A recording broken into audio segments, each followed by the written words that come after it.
alumnes de pas 5 i de quart i ara us ensenyarem que hem treballat de les ombres i de la llum. A la nostra escola, a les classes, cada matí només podem pujar una mica a les persianes. Tenim un adhesiu a la part de baix de les finestres que no deixa passar la llum del sol directament i així no ens molesta. Comencem a pensar sobre això. Quina diferència hi ha entre el vidre de la part de dalt de la finestra i el de la part de sota? Què té l'adhesiu? Les deduccions que hem fet entre tots són: el sol no molesta perquè l'adhesiu no deixa que passi directament. No és transparent. El vidre és transparent. L'adhesiu tampoc no ens deixa veure el carrer. A través del vidre sí que veiem el que hi ha fora. La mestra ens diu que el contrari de transparent és opac i aprenem dues paraules noves sobre els materials. N'hi ha d'opacs i transparents. Els opacs estan fets de material que no deixa passar la llum. Exemple, el fusta. I els transparents estan fets de material que sí deixa passar la llum. Exemple, el vidre i el plàstic. Entre els transparents n'hi ha que, a part de deixar passar la llum, ens permeten veure la imatge a través d'ells, el vidre, i d'altres que no ens deixen veure la imatge amb claredat a través d'ells. Són els translúcids. Ara ens toca fer una classificació. Busquem per la classe diferents tipus de materials, segons el seu comportament amb la llum.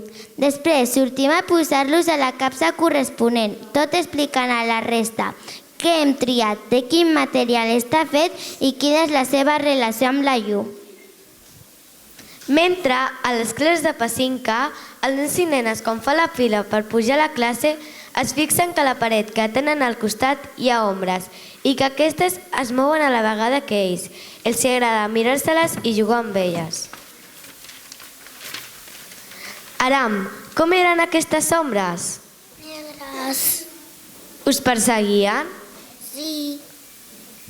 Què va passar un dia? Què va fer un nen? Posar-se un esglaó i feia l'ombra més alta que les demés. Què havia passat un dia amb les ombres al pati? Que ja no hi eren. Quina idea va tenir la Vanessa per esbrinar què havia passat? Resseguir les ombres. Ona, i a la tarda què us vau trobar? Vam baixar a l'hora del pati i vam veure i ens vam trobar que un nen es posessi al costat d'un lloc i ressegueixi la seva ombra amb un guix. Per la tarda vam veure que l'ombra estava molt tombada, molt inclinada i molt petita.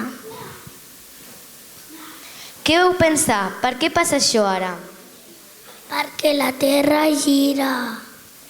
Al voltant de què? El Sol.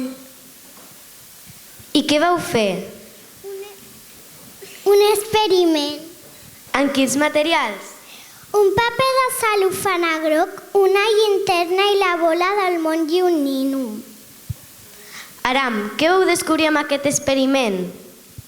Que la Terra girava. I les ombres eren? Negres. I més? Rectes.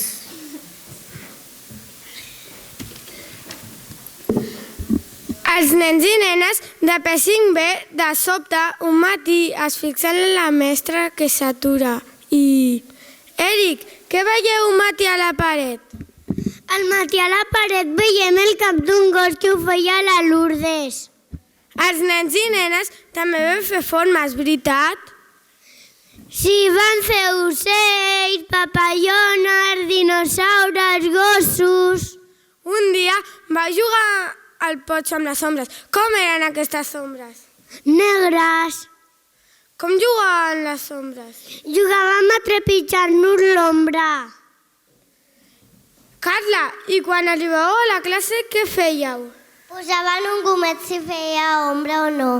El gomet, que era de la forma rodó i era de color negre era quan fèiem ombra a la paret i al terra, i el gomet, que era de forma rectangle i era de color blau, era quan sol fèiem ombra al terra. I a la classe què vau fer? Van agafar diferents objectes i no van fer ombres amb moltes diferents coses. I vau anar al pati a fer ombres amb els altres objectes? Com eren aquestes ombres? Totes negres menys la caixa, que era transparent. I els papers? El paper vermell feia l'ombra vermella, el paper groc feia l'ombra groga, el paper verd feia l'ombra verda i el que no tenia color no feia ombra. I el labut? També era negre. Què més vau comprovar? Es poden fer ombres amb el llum elèctric? Sí, et pot fer amb la pantalla digital, amb la llanterna i amb el mòbil. I aquesta imatge què és? La Lourdes va anar de viatge per la nit i ens va portar una fotografia de 2 ombres i era de nit. Ombres a la nit? Com és això? Si havíem pensat que les ombres sortia quan feia sol. Perquè la lluna també li dona llum a la paret i al terra. Després de tant investigar, ens vam trobar tots i uns vam explicar als altres com duíem la investigació. Carla, què vau aprendre dels subjectes? Que els que feien l'ombra negra eren opacs, els que no feien molta ombra eren translúcids i els que no feien ombra eren transparents.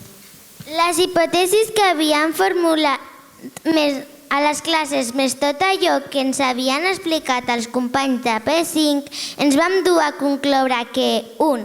Les ombres surten perquè la llum del sol, la lluna o qualsevol llum artificial arriba fins a alguna cosa opaca, el nostre cos, un edifici, un gos, etc., que no la deixa passar al seu través i llavors surt l'ombra. 2. Depèn de la posició de la Terra, l'ombra pot ser més allargada o més curta i sortir a un costat o a un altre. 3. En llocs ombrívols no hi pot sortir l'ombra. A quart, comencem a pensar sobre la llum. Com és que veiem els objectes? A partir d'una fitxa amb una imatge arribem a les següents conclusions. 1. Hi ha 2 tipus de llum, la natural i l'artificial. 2. Les bombetes funcionen perquè tenen un fil i l'electricitat fa que brillin. 3. Els endolls i els cables són els encarregats d'enviar l'electricitat a tots els aparells electrònics. 4. Els ulls són els òrgans encarregats d'enviar la imatge que veuen al cervell a través del nervi òptic. 5. Per poder veure-hi necessitem llum. La llum ens permet veure els objectes, les formes, els colors, etc. No sempre que hi ha llum es poden veure les coses. Si tens els ulls tancats, una persona cega, si et tapes els ulls, i vam continuar observant com es comporta la llum. Amb la classe ben fosca vam encendre les nostres llanternes i de seguida vam comprovar que la llum es mou contínuament i ho fa en línia recta. I també teníem miralls. Què passa amb els miralls? Com és que ens veiem tan bé? Per contestar aquestes preguntes vam demanar ajut als companys i companyes de sisè. En uns llibres que tenien explicava que el que passava amb els miralls és un fenomen que s'anomena reflexió. Resulta que els raigs lluminosos xoquen contra un obstacle i reboten. És com si una pilota topés contra una paret i rebotés. Els miralls fan això amb els raigs lluminosos i per això veiem la nostra imatge. I com ho podíem provar? Doncs un altre cop amb les llanternes. Vam fer rebotar els raigs de llum amb les llanternes i diversos miralls. Però en aquell llibre de sisè ens parlava també de miralls en formes còncaves i convexes. I vam trobar l'exemple perfecte, la cullera. La forma còncava és la que s'enfonsa pel centre i la convexa és la que sobresurt pel centre. Als miralls en forma còncava ens veiem del revés la imatge deformada i una mica allargada. i els de forma convexa ens veiem del dret la imatge deformada i més ampla. Així podem concloure que els miralls plans són els que millor reflecteixen la nostra imatge. I algú va fer un experiment a casa amb aigua i una palleta de plàstic. Dins del got, la palleta semblés que separés en dos trossos. Què passa amb els subjectes dins de l'aigua? I què té a veure això amb la llum? Ràpidament van pensar en els diferents tipus de materials, segons la seva relació amb la llum, i van concloure que segurament la llum tenia alguna cosa a veure. La llum la traspassa, però els raigs canvien de velocitat i de direcció. Això s'anomena refracció. Per això el tros de palleta que hi havia a l'aigua semblava que estés separat en dos trossos i que semblés més gran. I els colors? Què passa amb els colors de les coses? Els nenes de P5 van experimentar amb papers de colors. I heu dit que gràcies a la llum podem veure els subjectes, la seva forma, el color. Doncs resulta que la llum és blanca, però que porta tots els colors dins seu. Amb una de les nostres llanternes i un CD de plàstic, tal com es va demostrar una companya, si fem arribar el raig de llum directament al topar amb el plàstic, el raig es descomposa en els diferents colors. Vols dir que la llum està formada per colors i que si barregem aquests colors es pot obtenir llum blanca? Sí, i això es pot demostrar amb el disc de Newton. I sabeu per què li van posar aquest nom? Doncs perquè Newton, que va ser un científic anglès molt important, va descobrir que si feia passar la llum per un prisma, aquesta es descomposava en els 7 colors de l'arc de Sant Martí. Si fem girar el disc de Newton ràpid i amb força, no veiem cap color, només el blanc.